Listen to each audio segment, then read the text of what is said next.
we are back. You're chatting with John P. Today, we're driving in the car. I'm actually on the way to meet with our strap manufacturer. If you follow us at delraywatch.com and you follow Federico Talks Watches, my business partner, you certainly know that we're working on some awesome straps for you guys, some very high quality. It's actually, I got one kind of a prototype on my wrist on this vintage Speedy I have. It's a gorgeous strap, very high quality. So I'm meeting with the manufacturer.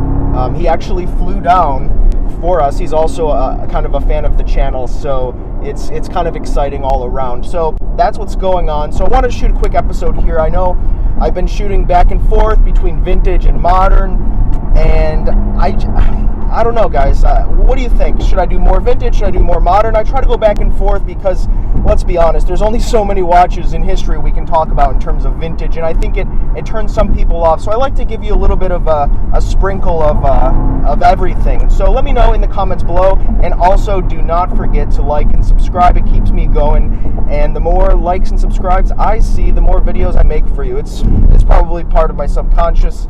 But it definitely kind of prods me along to make cool videos for you guys. And traffic.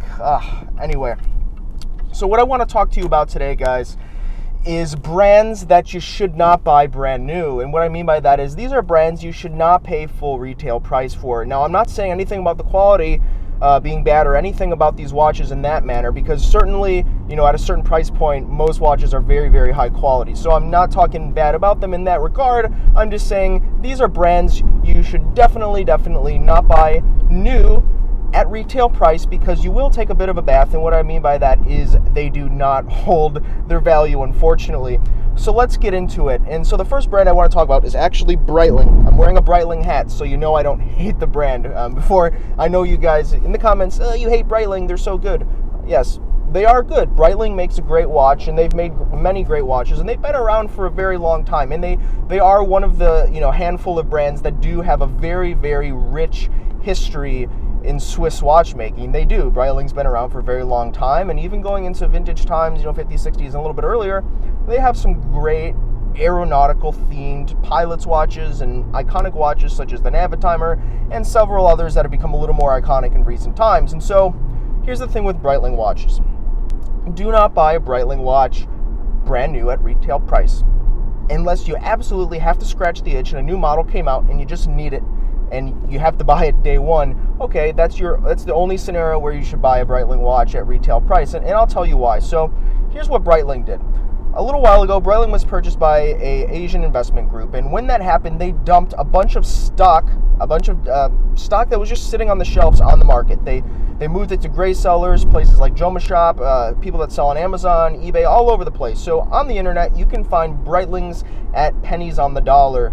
And when they did that, they kind of did that with the understanding that for the very short term, the Breitling prices are gonna plummet. But as an investment, they see a little bit longer term, maybe past 3 or 4 or 5 years, the prices will level out once all the old stock is cleared out, and the new stock, they limit their production. And so currently, I would not recommend you buy a Breitling brand new, because the demand isn't there, because there's so many floating around in the market. There's just such a surplus, and so the pricing is very low. And when someone calls and they want to trade in a Breitling, if they bought it brand new retail, unfortunately they're very surprised to find out that just the market prices on most Breitling watches are just very low because of the way the supply and demand is for the brand. Now, very, very high quality watches, very rugged, very great versatile watch brand, but I cannot recommend that you buy one brand new.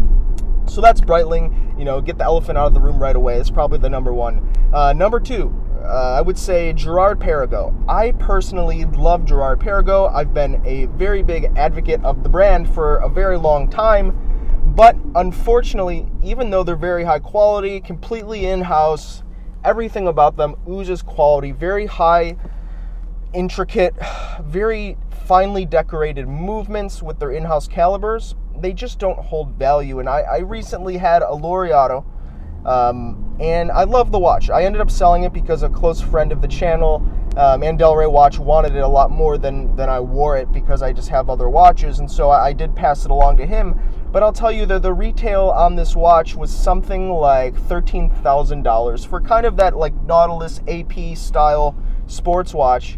And I'll tell you, I sold it for fractions of that, and that's just the market rate. And so these things trade at roughly, I don't know, I think it was maybe $5,000. I can't remember exactly, but let's say give or take $1,000 here or there. And to sell for a newer watch model in minty condition to go for less than 50% of the retail, that's a bit of a bath, right? And so luckily I'm a watch dealer. I did not pay retail price, but when I say you shouldn't buy a Gerard Perrigo at retail price, you see why, because even with a website that gets hundreds of thousands of hits per month, you just can't sell the watch for that much. And it's really more a function for this brand, not so much that there's too many on the market, because there's not. There's very few compared to a brand like Breitling. There's just not the demand, and I would probably have to blame it on the marketing. They just don't do a great job at marketing. If you look at their Instagram account, it's very like catch-uppy, and what I mean by that is they're trying to catch up with the rest of the market a little bit too late. And recently at SIHH, they kind of did a minor rebranding, and they're going with like this dark tech theme. And I think the watches are gorgeous, beautiful, and the quality, they exude quality. It's just the problem, guys, is that nobody wants them, okay? They're great watches, but once again, a brand that you need to buy pre-owned. And if you buy pre-owned, you'll stay very safe and you won't feel like you took a bath. And by the way, this video is kind of inspired by a good friend of Del Rey Watch. He lives in Brazil, and unfortunately, we had a conversation. He wanted to kind of consolidate his collection, and he just had some watches, and I had a very difficult conversation with him about kind of some of the brands, and he kind of felt that some of the brands didn't hold their value, and it seems like he might be gearing to go towards Rolex into the future and other brands. But truth be told, if you get a really great deal on these watches, Gerard Perrigo, Breitling, you can stay perfectly fine. I mean, I wouldn't anticipate gaining value or realizing any gains out of these pre-owned purchases with these brands. But if you love the brands, I personally love them, purchase them, which is a recurring theme in this channel and many other channels. So another brand, guys. By the way, I'm driving around. There's a lot of traffic. It's Friday in South Florida. People come out on the weekends, take the 3-day weekend. It's so common down here in Miami. People don't like to work down here. We're busy working at Del Rey Watch, and these people just kind of like to chill on the beach. But I lived on the beach for quite some time, and I can I can understand that lifestyle. So another brand, guys. Do not buy this brand brand new. Don't pay retail price for this brand. You're not going to have a good time unless you want to keep the watch forever. In that case, be my guest. But my advice, Zenith. I love the brand Zenith. Many people enjoy the brand. Very rich history. Few brands can say, I mean, hey, they've got an even richer history than Breitling, and they're on this list as well. So, they've got the El Primero movement and the El Primero lines of watches. It's what they're kind of known for, Zenith, El Primero. The Rolex Daytona used this movement for a good chunk of history, good period of time. They just don't hold value. Now, I think that they probably fall in line with a similar unfortunate scenario that they share with Gerard Perrigo, in that they just don't do a great job at marketing. They've tried a few things over time. They've tried, partnering up with, I think, Felix Baumgartner. He's the guy that jumped out of an airplane from outer space. They've teamed up with Bamford as of recently. They're trying really hard to kind of get in the public eye and the watch collector kind of avant-garde type consumer's eye. And I'd say in recent times they've been a lot more successful, and they've also done pretty well in kind of lowering their production count. Almost they're about a step ahead of Breitling in that manner. And I don't think it has anything to do with investors. I think it's just, they want to be a successful brand because they need to be, with the advent of the internet, being at its peak. You have to be very successful online marketers to succeed in this world selling products. And so when you have something like a Zenith watch in modern day times, very low production count compared to kind of what they were doing for a period in the 90s, early 2000s. They really dumped a lot of watches on the market, and these watches unfortunately just go for, pennies on the dollar compared to their retail. And so that's kind of 80s to 90s Zenith. But in terms of modern day Zenith, just don't do it, guys. Even if you walk into an AD for Zenith and they throw a 30% discount, maybe a 35% discount is the most you can get if you're familiar with the discount structures. Just don't do it. You can get them pre-owned for 50% off, sometimes even more. And so if you can find them pre-owned, especially the one that you want, go for it. Otherwise, if you do need to sell it, maybe you need the money, maybe you don't, maybe you just want to switch into something different, you're not going to have a good time, and it'll be a little bit disappointing. But love the watches, and they do a great job, in my opinion. So let's see. What other brands am I thinking of that you should not buy? Okay, this one's a bit of a no-brainer, but we actually have one in stock at Del Rey, and it's a piece that's selling fractions below the retail. I think the retail is probably like $40K when this came out, and I think we're selling it for like 6 or 7. I don't know, maybe a little higher. I don't know. Fed controls the pricing a lot of the times. It's a Romain Jerome. Now, if you're not familiar, Romain Jerome, they always make watches with like a little interesting twist on them. They don't have like a basic old standard dress watch, standard sports watch. They don't play that game. What Romain Jerome does is they incorporate pieces of like little history or pop culture icons. So, for example, they have the Romain Jerome Titanic DNA, and they have a DNA line, and they have, Titanic. They have Moondust. They have a couple of others, the Statue of Liberty as well, and they say that they incorporate pieces from the Titanic, they incorporate pieces of the Statue of Liberty. I don't know how, it's kind of a protected landmark. And they also have pieces of the moon in some way. Questionable, very questionable how they source those parts and pieces. I don't think they ever disclosed that to those that have asked, because people have asked. They've been around a while, at least 10 years at this point. And they also do like a Pikachu for the Pokemon series and a couple other pop icons. I think like a Batman or something like that, Superman. And here's the thing with Romain Jerome. Very cool watches, very fashionable, stylish. They're nice to have in your collection if you have a lot of watches. But I mean, if you buy one of these watches and you get bored of it, if you paid retail price, forget about it. Their retail prices are so high for pretty much basic watches with an interesting twist. I mean, we're talking, I think, retails of like 13 to 20 and upwards, $20,000, depending on the material and, the version and all of that, what it comes with. They come with like interesting little trinkets along with the sets. Don't do it, guys. Very cool watches. I like them. They're neat. I've worn some of them. But I see it time and again. People try to trade in like a Romain Jerome chronograph that's stainless steel. I think it had a retail of like $25,000 sometime back when it came out. It's worth maybe $5,000 at the most when you trade it in to sell it to a private party. And so if you love the watch, once again, buy it, but do not buy it brand new at retail price. Please take my advice. And here's the thing.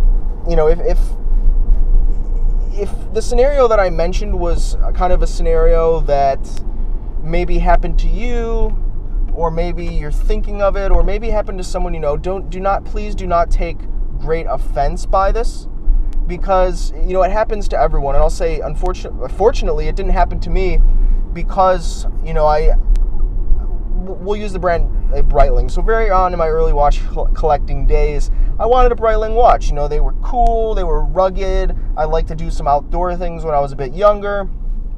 I wanted like a Breitling Navitimer or a Colt or one of those models. And so I went into an AD that I had a kind of a close relationship with, and unfortunately the man had developed some type of cancer, and he was very straightforward with me about the way that the brand new watch industry worked. And I was very lucky to learn that literally a few weeks into my watch collecting career. Not so much career, but my watch collecting time. I learned it so early, a few weeks in, and I go in there to buy, a Breitling. He had some other pre-owned watches, and he pretty much just laid it on me, and he was like, "Hey, listen, I lost my Breitling AD.